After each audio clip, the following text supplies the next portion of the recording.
Square.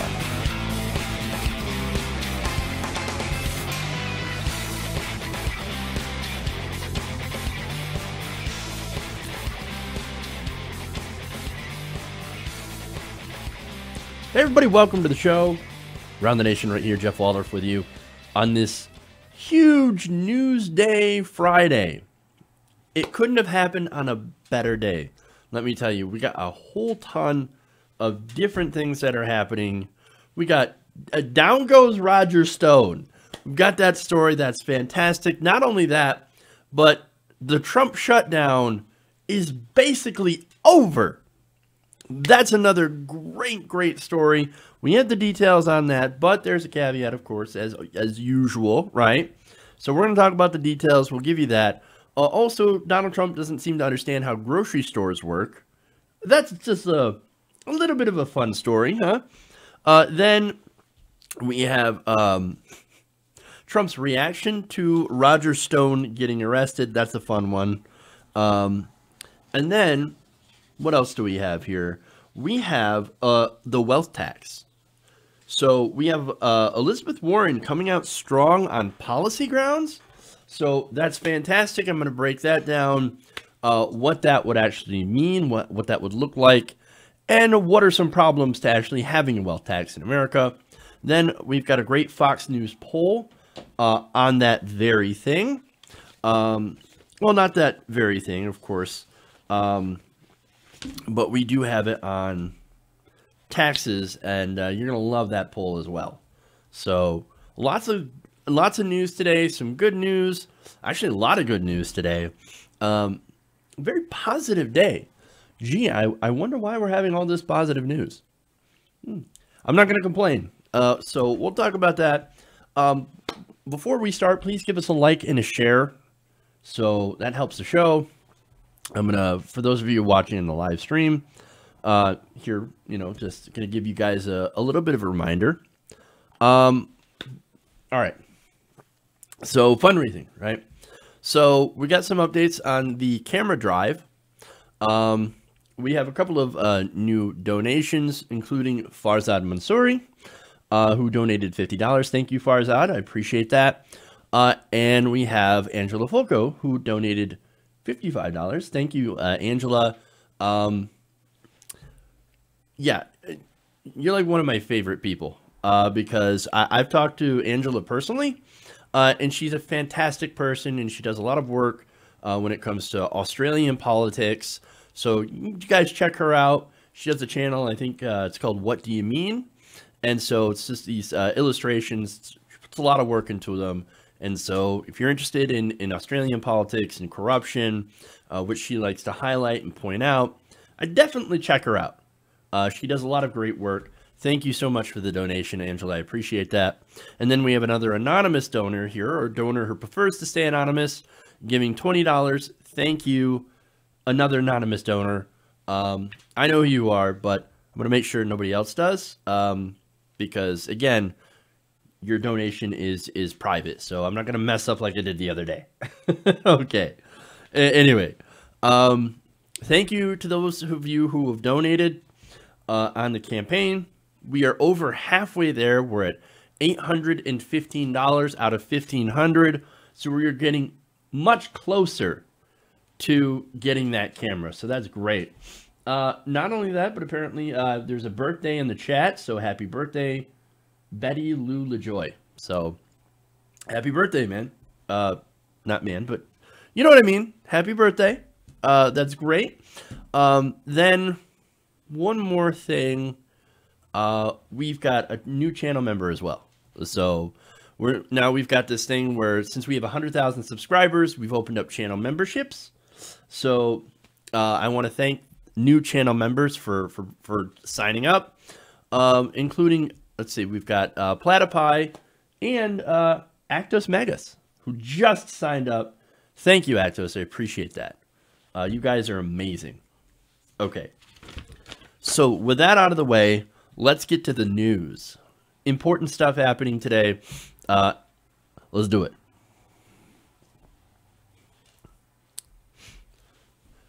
It appears now the Trump shutdown is finally over. At least temporarily. Now, President Trump on Friday announced a deal with congressional leaders, mainly having to wrangle in Mitch McConnell, of course, because Mitch McConnell kept blocking every single bill to reopen the government. So now, this time, McConnell allowed a bill to pass that included no funding for Donald Trump's border wall. That's very, very important. So now, what is this deal? Now, it would apparently reopen the government for about 3 weeks while leaving the issue of $5.7 billion for the Mexico border wall to further talks. So, yes, this is good, but it's only for 3 weeks. So, we have a temporary reprieve from some of the worst pain in the shutdown. So, there are people that are going to start getting paid. Government agencies will reopen. And that's all good news. But in 3 weeks, if we don't come up with some sort of deal, then we're going to be right back here where we started. But at least the good thing is Trump basically caved. So he's like, okay, fine. I'm not getting anything. Let's reopen the government. So now here's the thing. Here's what I would do. Now's the time to make a deal, right? So look, here's the thing. I know I've been saying no money for the border wall, no money, because it's ridiculous. And it's a solution to a problem that isn't actually even a problem. That said, putting $1.3 billion or at the most $2 billion towards border wall, right? I could live with that if you say got something really good in return. For example, like a pathway to citizenship for DACA recipients. That would be great. You know what? I would actually take that deal because it's not that bad of a deal. He still doesn't get a full border wall, for one. And look, we could, DACA recipients are actually protected forever and have a pathway to citizenship. That, I would actually take a kind of a deal like that, right? But anyway, so you could make a deal like that and probably do really well. Now, we'll see what happens when Pelosi and Chuck Schumer start negotiating with Donald Trump now that the shutdown's over. I got to give Pelosi and Schumer a lot of credit for not caving to Donald Trump. I thought that they were going to, of course, steal victory from the jaws of, steal defeat from the jaws of victory. Yet then again, that remains to be seen with whatever deal they come up with over the next 3 weeks. So we'll see if it's something that's decent, right? But anyway, right now on that, Pelosi is waiting to see what a deal could possibly look like. She said earlier Friday that House Democrats were holding off on plans to unveil a border security proposal expected to match or exceed the $5.7 billion Trump has demanded for a southern border wall. So they're like, oh, we're going to throw more than $5.7 billion towards border security. But apparently it would be one that focuses on other initiatives and does not direct funding for the wall. So that's good. That's a good sign saying, okay, we'll put money towards the border, but we're not going to put it towards a wall. So maybe some fencing, some immigration judges, that would be great. Border patrol agents, whatever, right? But I would even take that if it means like a pathway to citizenship for DACA recipients. So, and some sort of protection for people who are here, without any fault of their own. Okay. But anyway, that's what they're looking at so far. However, Pelosi said, we want to see what's happening on the Senate side. Oh, okay. Fair enough. Now, Trump, in his announcement at the Rose Garden, said that a congressional conference committee will spend the next 3 weeks working in bipartisan fashion to come up with a border security package. However, he expects there to be wall funding. Yeah, no, see, we're going to be back here in 3 weeks. Because if he expects Congress to fund his stupid wall without giving a major concession in return, then it's not going to happen. Then we're just going to be shutting down the government again. He said, no border security plan can ever work without a physical barrier. It just doesn't happen. Well, hey, it's the first time for everything, right? It's not going to happen. He said that if a fair deal does not emerge by February 15th, there could be another government shutdown, or he could declare a national emergency. So that, I think, is the more likely option that he's going to go to. That he's going to go, national emergency. I'm going to take that $7 billion, that's what he said, from the Pentagon and use it to build part of a wall. What a ridiculous plan. For one, okay, look, I don't think the Pentagon needs all that money anyway, so I guess you want to take it from the Pentagon. But what about the Republicans who are very, very hawkish on defense spending, right? They're like, we need to put more money in the military. We need more and more money for the military. Actually, you really don't. We could cut the budget in half and hardly, ruin anything, right? We would still be the most powerful country on the face of the earth militarily. But he's going to steal, basically take money from the Pentagon to build a part of a stupid wall. And a lot of these, I'm guessing, pro-defense Republicans are just going to shrug their shoulders because they don't actually care. So, but I don't know. But hey, look at that. At least Trump folded, kind of. At least for 3 weeks. I guess he finally got the realization that the Democrats did not care that he was sitting there holding his breath and waiting until he got his way. It wasn't going to work out. You can't just throw a fit and expect to win. That didn't happen. So, and by the way, I think some of the reasons that he folded, one, he was getting hammered on cable news, more so than usual. Not only that, but his poll numbers were absolutely tanking. I believe he was down to 34% approval rating. Not only that, but you had Republicans in the Senate that were starting to break off and say, hey, you know what? We got to end this shutdown. There was, I think, one story where there's a senator that was saying, Mitch McConnell, this is all your fault that we can't actually reopen the government. And, well, look, a lot of it was his fault, but also the fault for Trump. Then, of course, you also had the issue of Nancy Pelosi basically publicly handing him his ass. Oh, I bet he couldn't stand that.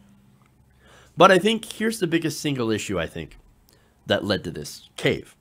Airports. Airports. What does that have to do with anything? Airports. No, here's the thing. Before Trump's announcement, Senator Tim Kaine said the airport delays in particular would, quote, ratchet up pressure tremendously to reopen the government, saying the developments can prove very damaging to the American economy. But I think in reality, what would happen with the airports, again, because you had air traffic controllers that were considering a massive strike. A lot of rich people fly. A lot of donors fly. So if you impact the donors, and look, before I was talking about how Wall Street would, lose a bunch, like the donors and stuff would lose a bunch of money, basically on Wall Street. Well, the markets actually bounced back. So I was wrong about that, right? And that's why I thought the main reason that they would fold. But air traffic controllers, well, everybody needs those. But especially people who are wealthy and take a lot of business trips, right? CEOs and mega donors. Well, they want to make sure their planes don't crash. So you need those air traffic controllers. You need those airports, personnel to make sure that you have safe flights. And so rich people are like, you better reopen the government, Donald Trump. This is your fault. You need to fix it, and you need to fix it now. That's my read of it. It might also have something to do with Roger Stone. That's another story here too. But look, keep it real. I think that was the breaking point, the airports. So, but hey, look, I'm glad we're coming to some sort of agreement, temporary as it is. At least it's something, and hopefully it will teach Donald Trump a lesson that maybe he should make a deal instead of shutting down the government for a second time. Because I guarantee if he shuts down the government again, there will be no recovery. Okay. Let's move on.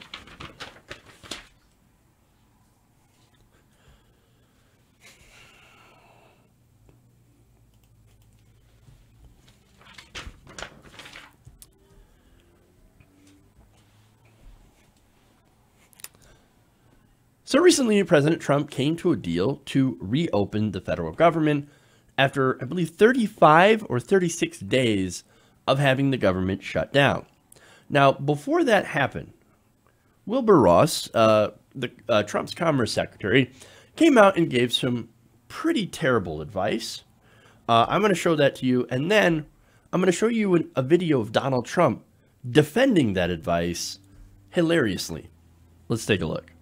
There are reports that there are some federal workers who are going to homeless shelters to get food. Well, I know they are, and I don't really quite understand why, because as I mentioned before, the obligations that they would undertake, say a borrowing from a bank or a credit union, are in effect federally guaranteed. So the 30 days of pay that some people will be out, there's no real reason why they shouldn't be able to get a loan against it. And we've seen a number of ads from financial institutions doing that. That just gets cringier every time I see it. Oh, it's painful. Oh, if you're poor, why don't you just go to a bank and get a small loan? Maybe a small loan of $1 million. If Donald Trump could do it, well, you could do it. I just don't understand why these people have to go to food banks. Oh, Wilbur Ross. Look, the guy's a billionaire, so he obviously has no idea what people are going through. But as cringeworthy as that was, here comes Donald Trump to add even more cringe. They are when they go for groceries and everything else. And I think what Wilbur was probably trying to say is that they will work along. I know banks are working along. If you have mortgages, the mortgagees, the folks collecting the interest and all of those things, they work along. And that's what happens in time like this. They know the people. They've been dealing with them for years, and they work along. The grocery store. And I think that's probably what Wilbur Ross meant. But I haven't seen his statement, no. But he's done a great job. I will tell you that. Yeah. He's done a great job. Yeah. Bang up job, Wilbur.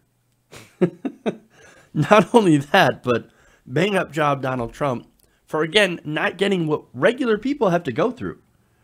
I mean, oh no, if you just go to the grocery store and you get in the line and you got your food, all you just have to do is just tell them, oh, don't worry, I'm a federal worker. I'll get you later when the government reopens, dog. Don't worry about it. Yeah, I'm sure the cashier will go for that. Or not. I mean, can you imagine? I will pay you Tuesday for this roll of hamburger today. Not how it works. In fact, you will probably get tackled at the door. Has this guy ever even went to a grocery store? Seriously? No, of course not. He thinks it works like a bank. And look, not only has he never been to a grocery store, Donald Trump's been bankrupt 6 times.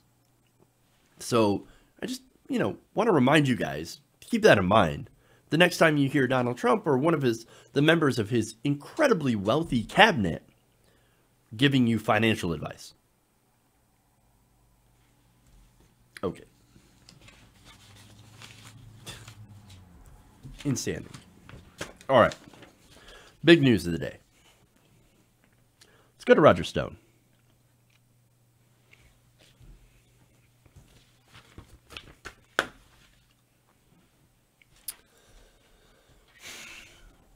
It's been a pretty bad morning for Roger Stone. So, or maybe I should start out with this instead. Down goes Roger Stone. Down goes Roger Stone. Oh man, it's been a pretty bad morning for Roger Stone, following an indictment by Special Counsel Robert Mueller. The former Trump campaign strategist was arrested in an early morning raid by, get this, furloughed FBI agents.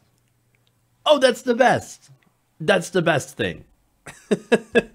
Now, the indictment issued by a federal grand jury on Thursday contains 7 counts. 1 count is obstruction of justice, obstructing an official proceeding, 5 counts of false statements, and 1 count of witness tampering. So those are some serious charges, right? Now, according to Vice News, all the counts relate to the Russian-led operation to steal emails from the Democratic National Committee and Stone's communications with WikiLeaks, the organization that published those emails. Now, the 24-page indictment claims that Stone made multiple false statements to the House Select Committee on Intelligence about his interactions regarding Organization 1, WikiLeaks, and falsely denied possessing records that contained evidence of those interactions. Now, of course, WikiLeaks denies this and denies that those emails came from Russian sources. Okay, Now, Stone also has continued denying any wrongdoing, saying, I'm not going to flip on Donald Trump. Wait a minute. If you're saying you're not going to flip on Donald Trump, then what you're saying is, well, I do have information, but you're not going to know. I'm not going to tell you. That seems to be very interesting. Maybe he's holding out for a federal pardon. If, of course, this ends up going to trial and he gets actually convicted. Right now, he's just under indictment. Okay. But it's serious enough to have him get arrested by the FBI. Now, there's more. Stone, as I said before, consistently denied any wrongdoing while having conversations with WikiLeaks founder Julian Assange. Now, Julian Assange is still stuck in the Ecuadorian embassy with no ability to contact the outside world, since they had cut off his internet. Now, the Mueller team claims that in July of 2016, a senior Trump official was directed to contact Roger Stone about any additional releases and what other damaging information WikiLeaks might have had regarding the Hillary Clinton campaign. Now, the indictment does not say who directed the campaign official to contact Stone. However, that official has been identified. It's Steve Bannon. So Steve Bannon was directed by somebody to go and contact Roger Stone, who had contacts with WikiLeaks. That's what this entire thing is alleging. Fascinating. See, gee, I wonder who was directing Steve Bannon to go and talk with Roger Stone. I have a couple of guesses. I'm sure you do as well. Now, the indictment also says Stone spoke to senior Trump campaign officials about WikiLeaks and the information it might have had that would be damaging to the Clinton campaign, adding that Stone was contacted by the same officials to inquire about future releases from WikiLeaks. Now, look, on the emails, I actually think that WikiLeaks was right to release those Clinton emails. Stolen or not, that is information that was really important to the electorate. And look, I'm in favor of journalism. I'm in favor of journalistic freedom and journalistic practice. And look, for all we know, the Russians who did steal those emails, I think it's fairly clear. Look, they counted on that and said, well, hey, look, we know of a place that's going to release this. Okay. We know that WikiLeaks will publish these emails because that's what they do. And they will protect their sources as any journalistic outlet would do, right? And if you want to add in, but Jeff, you don't understand. Julian Assange hates Hillary Clinton. To that I say, I absolutely agree. You would be correct. And so he would actually have more of an impetus to damage Hillary Clinton. I mean, she did, after all, threaten to drone strike him. So, yeah, he probably did hate Hillary Clinton. And maybe that had something to do with his judgment here in wanting to target and make sure that Hillary Clinton lost her election.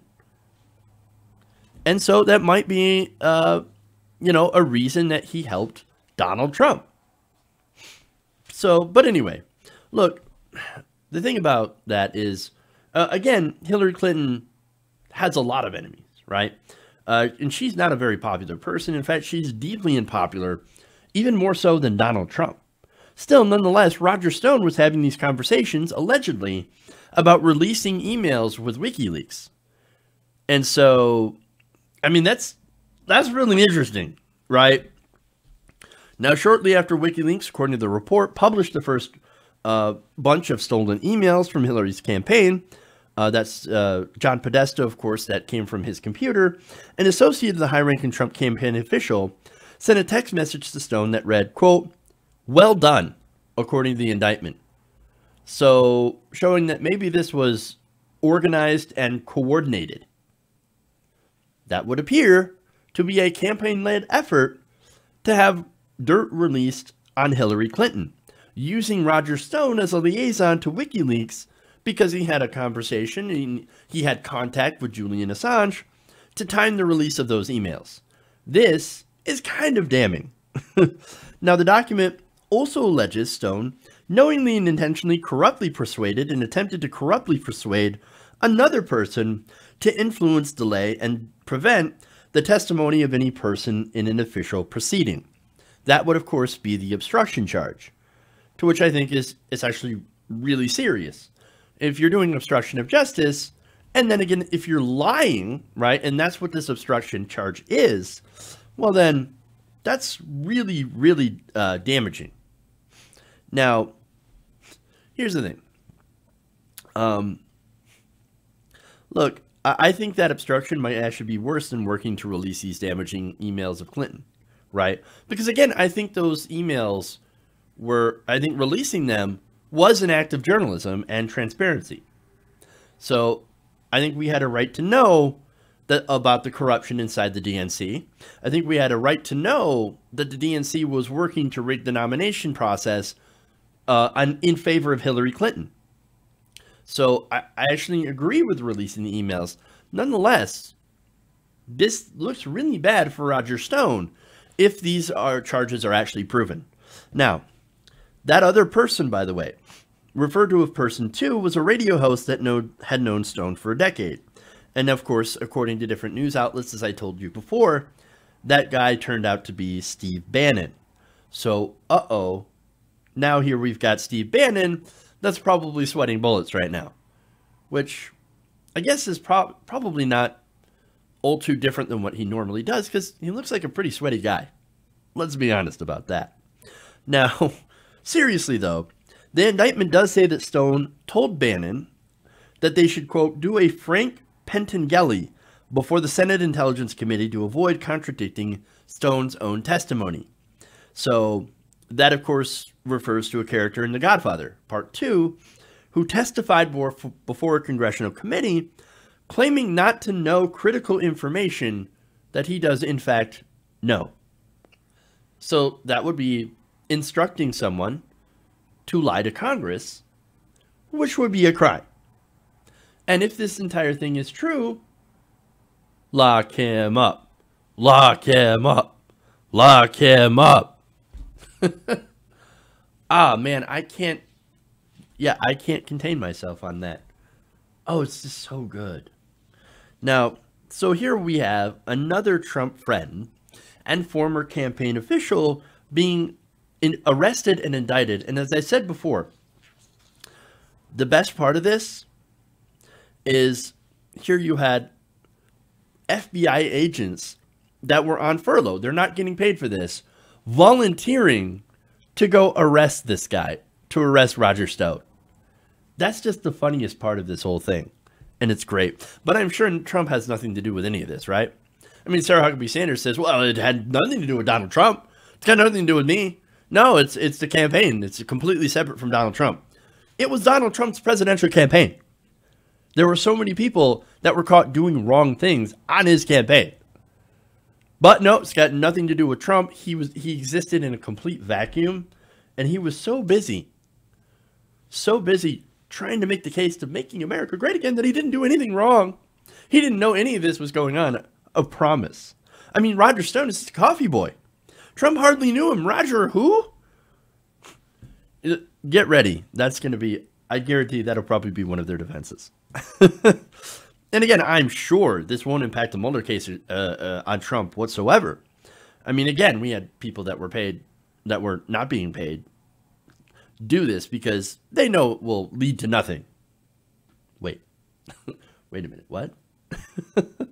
So, again, we've got Stone. We've got now Steve Bannon that's implicated. And those people might be in quite a bit of trouble. Grab your popcorn, folks. It's going to get real interesting. Okay. So, here's what we're going to do. We're going to take a break. Real quick, we'll go get the rest of the story set up here, including the reaction from Donald Trump himself on Roger Stone getting indicted. That's fun. And then we'll come back. We'll have a conversation on taxes and what Elizabeth Warren plans to do and how the American people might feel about it. So we'll do that. Stay right here. We'll come back on the show in a couple of minutes. Please like and share. Leave your super chats. I will read them when I come back from the break. All right, guys. We'll be right back.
Everybody, welcome to the show.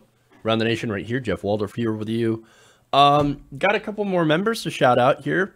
Actually, one more, Robert Lemons. So thank you, Robert, for signing up to be a channel member. All right. Then we've got a couple of super chats to read as well. We have a question here from Andrew Pollard. It says, when will I get the 100K plaque? So apparently there's a bit of a process. So what happens is I have to wait for them to verify everything to make sure I didn't buy followers, etc., which is ridiculous. Everybody knows how cheap I am. Would never buy followers. It's ridiculous. But nonetheless, they got to do their verification. Then they'll send me a link. Then I got to go fill that out, you know, and request it. So once that happens, anywhere from 10 to 12 weeks. So it takes a very long time to get that. And when I was talking to my TYT network rep, Aaron Wasaki, so you guys might know him, might have heard of him from the main show, Jank talking about him, or a couple of the promotional videos with Aaron in them. So I talk to him on a monthly basis. We go over YouTube stuff, etc., company stuff. That's my meetings that I had every month. He said, I think they're in a backlog right now. So I might have to wait a bit for that. Nonetheless, I'm still super excited. I can't wait to show you guys when I get that. So thank you for asking about that, Andrew. And finally, Eve Ramirez says, ding dong, one of the witches are dead. Which old witch? That semi-fat witch. Hey, you know, it's weird for like a witch hunt. They seem to be finding a lot of witches. Interesting. So thank you, Andrew. Thank you, Mira. Thank you, Robert and Actos. You guys are all amazing. All right. So let's move on. We got plenty more politics for you guys. So let's dive back into it. Let me give me my sidebars here. Awesome. All right.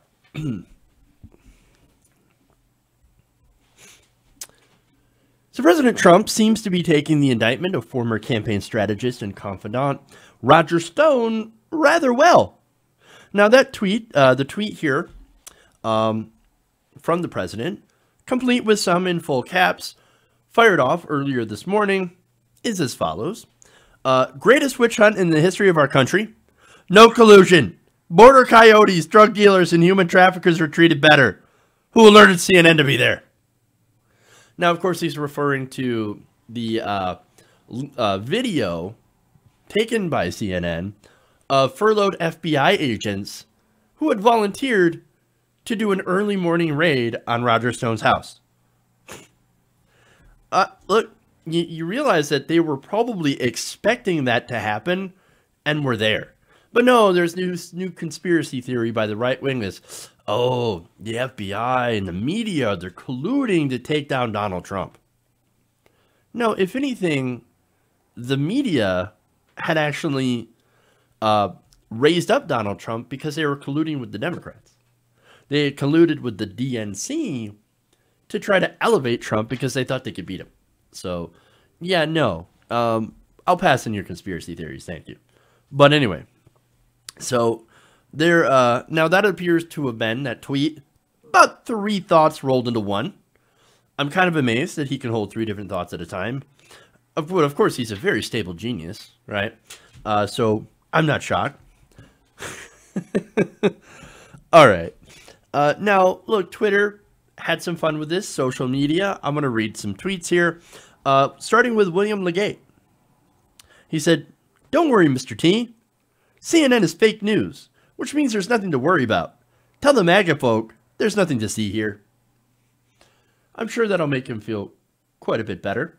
Now, Tony Poznanski tweeted in, I can't wait to not hear your SOTU speech next week. Jesse Slater says, you scared, bro? Rick Wilson, he said, the Border Coyotes was the name of my Kelly XO cover band. I have no idea what that is, but I'm sure it sounds interesting. NCI said, we paused our regularly scheduled feed to get statement from Trump. Something about coyotes and collusion. But no collusion. No collusion. He has to make sure to stress that there's no collusion. Emma Kennedy says, I love WikiLeaks. Says, what? Oh, that's good. Now, Angus Brocon said, it's hard to say in words just how much pleasure one gets from the slow-hand approach of Mueller's investigation. Methodically, steadily, inevitably making its way towards ... Little bit of suspense there. Love it. James Felton says, we now go live to the president crapping himself. And of course they use the other word, but I'm trying to stay away from the swears. Now, Satan, I didn't know Satan had a Twitter account, said simply, Dear Diary. Jennifer Hazard says, it's fun watching you crumble. Here you had Lordana Pelusi, says, innocent people do not scream. That is interesting. And that's one thing I love about Trump's reactions to this. Whenever there's something that happens that could be potentially damaging to him, i.e. probably is damaging to him, or his case, he screams about it. So, like, you usually know you're on the right track with Trump when he starts yelling, no collusion, coyotes. There's more. Shish Kebab said, right, Donald, no collusion, conspiracy, Google it. Now, Brandon Neely from Texas says, your time is coming up. Might want to start waking up earlier. I wonder what time people in prison have to wake up. Dawn, usually? I don't know. Trees and Stickers said, nice work stringing together 3 disconnected thoughts like a demented psycho. John Pavlovitz says, so many words. I just to say, I am terrified. And finally, this is my favorite. This is the best tweet from Jeff Tiedrich, who says, quote, sir, this is a Wendy's drive-thru. Oh, come on. I love that. Who does not love that tweet? My favorite. Who does not love the internet and how they just dragged the president or whoever, right? No, this was great. Look, man, Trump's response, not a response an innocent person gives. So, but it's fun. Okay, let's get to some more serious stuff now. Let's talk taxes.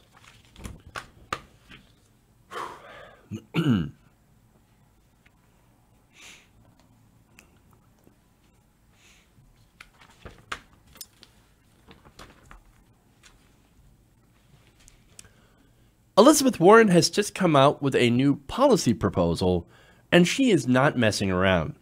Now, it turns out the senator and 2020 presidential hopeful just released a plan to tax rich people called a wealth tax.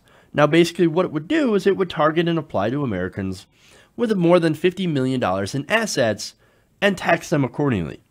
Now, her announcement came on Twitter, and it came after hours after an economist who advises her told CNBC that he believed the proposal would soon be made official. Now, on her Twitter account, she tweeted, quote, the rich and powerful run Washington. Here's one benefit they wrote for themselves.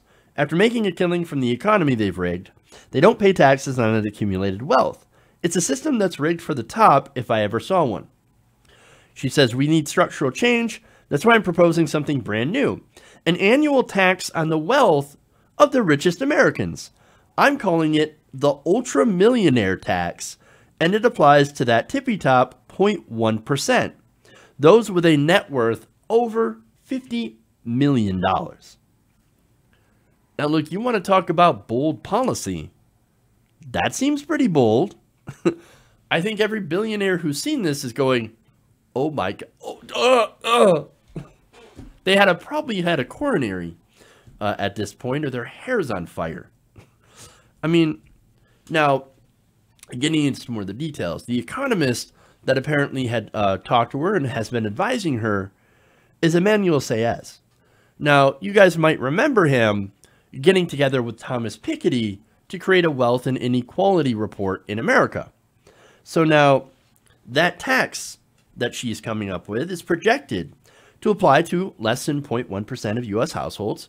So, Fox News, you can't say that, oh my God, they're going to tax your wealth if you're making $40,000 a year. No, that's not true. That's not true at all. In fact, this would, as I said, would apply to 0.1% of U.S. households and would raise $2.75 trillion over the next 10 years. So that's a significant amount of money. And it would be a 2% tax on people making around $50 million. Now, people over $1 billion would be taxed at a total of 3%. Wow. So now what makes this different than, say, AOC's proposal to do marginal taxes on the super wealthy? Well, CNBC explains. While the 1% of Americans with the highest incomes receive about 20% of the total income of the United States, which would be subject, of course, over $10 million to that income tax from AOC, the top 1% of wealth holders collectively own more than 40% of the nation's total wealth. Now, this is according to a report published Wednesday by the Institute on Taxation and Economic Policy. Now, a wealth tax would not target the income. It would target wealth. So you have over this amount of money, then we are going to tax you on that. Now, the Post has reported, the Washington Post, said that Warren had been advised by Sayez and Gabriel Zuckman.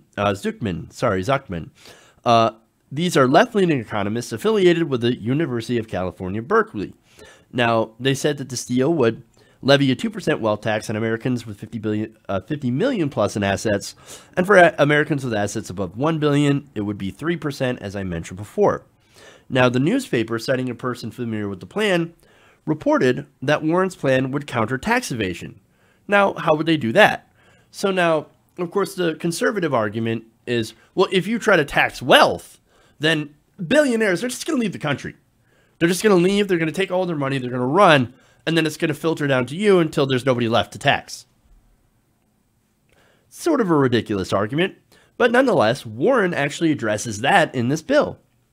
Now, for one, they would boost funding for the IRS to go after people who are evading taxes. So, more money for IRS enforcement. Not only that, but it would levy a one-time tax penalty on people with more than $50 million who try to renounce their U.S. citizenship. So, oh, hey, you can take your money and run? Well, you're not going to take all of it. We're going to do a tax penalty. If you want to leave America, if you want to stop being an American so you can hold on more to your wealth, well, then guess what? There's a little bit of a price you've got to pay. Interesting. Now, you also have a requirement that a certain number of people who pay the wealth tax be subject to annual audits to make sure that they are paying their fair share. So, look, Elizabeth Warren's a smart person. Whether or not you're still mad at her for, not endorsing Bernie Sanders in 2016, or, talking about how she may be a little bit more establishment friendly than some of the other progressive picks, that's fine, right? But you cannot deny the fact that she is a smart person and that she knows her policy. And that's really important here. So she wanted to make sure that this piece of legislation had some teeth. And remember, she also created the Consumer Financial Protection Bureau, which clawed back billions of dollars from corporations and gave it to the people that those corporations defrauded. This is Elizabeth Warren's wheelhouse. That's why I think she's actually making a really good addition to the stable of Democratic politicians who have joined 2020. So now here's the thing, right? One issue with this, though. It may be unconstitutional. So let me explain. Article 1 of the U.S. Constitution says that no direct tax can be levied unless in proportion to the census of enumeration. The 16th Amendment expanded Congress's power to collect taxes on incomes from whatever source derived without regard to the census. So It says nothing about taxing wealth or being able to tax wealth. Now, Thomas Piketty, who was an economist, who, again, partnered up with Emmanuel Saez, who helped advise her on this policy, said of this idea, quote, "I realize that this is unconstitutional, but constitutions have been changed throughout history. That shouldn't be the end of the discussion." So, look, he's got a point. So something like this, a wealth tax, would be really, really difficult to implement. I think we would have to actually implement changes to the Constitution. Now, again, that is a really, really high bar to set. So, and a very difficult thing to actually be able to accomplish. That is not something that a president can do in their single lifetime, that I can assume, right? Or their single term. Then again, you never know, right? If you're bold and if you get the right congressional setup, then maybe. I think the best thing, though, you would have to do first, or the only thing you'd be able to do first and pave the way for this, would be to get the money out of politics. If you get corporate and union money out of politics, well, then you stop having millionaires, billionaires, and big corporations being able to influence politicians, so that the politicians will actually have to listen to you. And look, if they listen to the constituents, over 70% of Americans want to tax rich people more. So in the end of the day, you actually really wouldn't have to do this, implement this wealth tax. Nonetheless, what it does is that it starts in a really important conversation. And so I think it's actually a pretty great idea. It's bold. Now, as I said before, Warren's not my first pick for 2020. But, again, I can't help but think at a time where we need bold policy proposals, this is pretty freaking bold.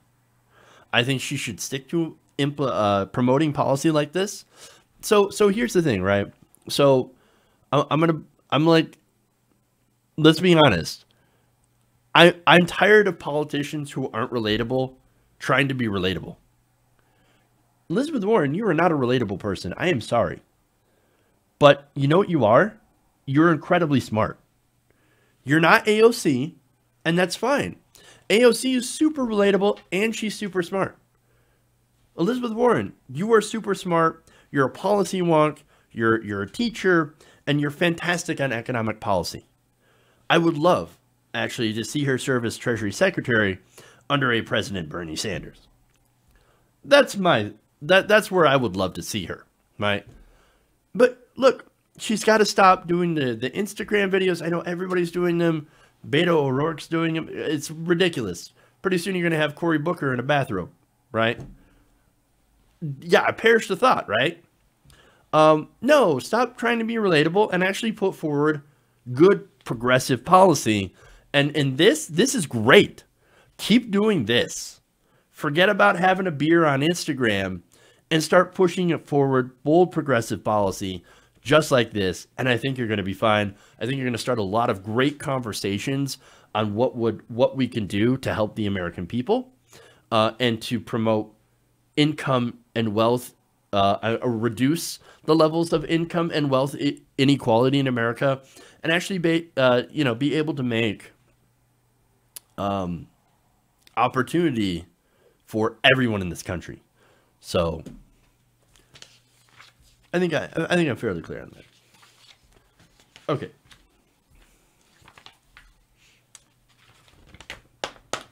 Moving on.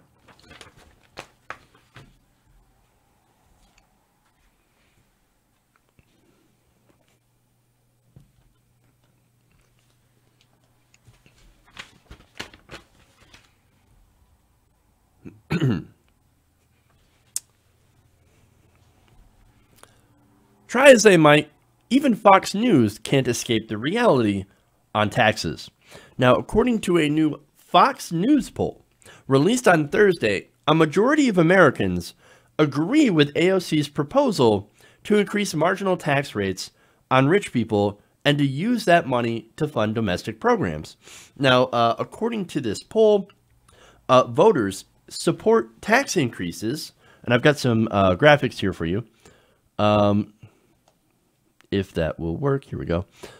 Okay, so voters support tax increases on families making over $10 million by a 46% margin. That's 70% of people who say that we should definitely increase tax rates for people over $10 million. And then you have 65% over 1 million, less so on over 250,000. That's fine. Because if you're living in New York and LA, 250,000 is still a decent amount of money, but not really all that much. No one. I love how they do that. And then everyone. Now, of course, I don't agree with taxing everyone, but I think we should. I'm sorry, increasing taxes on everyone, but we should definitely increase taxes over for people making over $10 million. And look, this doesn't even get into marginal tax rates, which is what AOC was actually calling for. That means every dollar over $10 million would be taxed at a higher rate than any of the money below. Now, of course, here's the funny thing, right? So where you have a majority of American citizens that are in favor, according to, this is just the latest poll and a line of polls that show that people want to make sure we tax the rich fairly. Now, right now, at the same time, you have people over in Davos, right, that are shaking in their boots. Now, I'm going to give you some quotes here from some of the people that were at Davos. Now, this is Scott Minerd, Global Chief Investment Officer for the Guggenheim Partners. He said of this tax proposal, quote, "It's scary. Oh my God, the fact that I might have to give up a little bit of my money, it's scary. Oh my God." Now, he said, by the time we get to the presidential election, this is going to gain more momentum. And I think the likelihood that a 70% tax rate or something like that becomes policy is actually very real. Oh no, perish the thought that you might actually have to pay marginal taxes on anything over $10 million. Wow. Oh, that sucks. Sucks for you. Now there's more. Glenn Hutchins, founder of private equity firm Silver Lake Partners and a Democratic Party donor. He said Ocasio-Cortez's idea is basically political posturing that wouldn't make it through Congress. Quote, "The important thing in my view is not to try to score political points while having 70% very high tax rate. The important thing is to try to figure out a tax system that is both fair and efficient. You got to get something like that through the House, then you've got to get it through the Senate, then you have to get the President of the United States to sign it. Well, look, President Bernie Sanders would sign it, and if we were to get money out of politics and have our elected officials actually beholden to the will of the people instead of the will of the donors, then you could conceivably definitely get something like this passed. In fact, it's not as if we've never had a tax rate to up to 90% in this country before. And this is under Republican presidents. Look, back in the 40s, 50s, and 60s, before Ronald Reagan, that was the high marginal tax rate on the rich. Up to 90%, it didn't dip below 70. So, yeah, this could actually get through a Congress. It has before. It used to be the law of the land in America. I know it's rich people acting like, oh, we've never seen anything like this before. It's so scary. Were the 1960s scary? Not unless you were a black man. For everyone else, it actually seemed to have been pretty good. Now, on that point for a minute here, maybe this time when we have social, economic progress, we include black people and Latinos and LGBT folks and all them. Because guess what? We want all to be risen up. And so I just wanted to make sure to make that point, because economic justice and social justice are like this. They should be absolutely linked together, and all that. But anyway, there's more.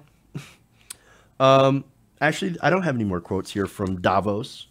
But as I said before, there is some people, both Democrats and Republican mega donors, are basically scared crapless about this higher tax rate, and I think it's fantastic.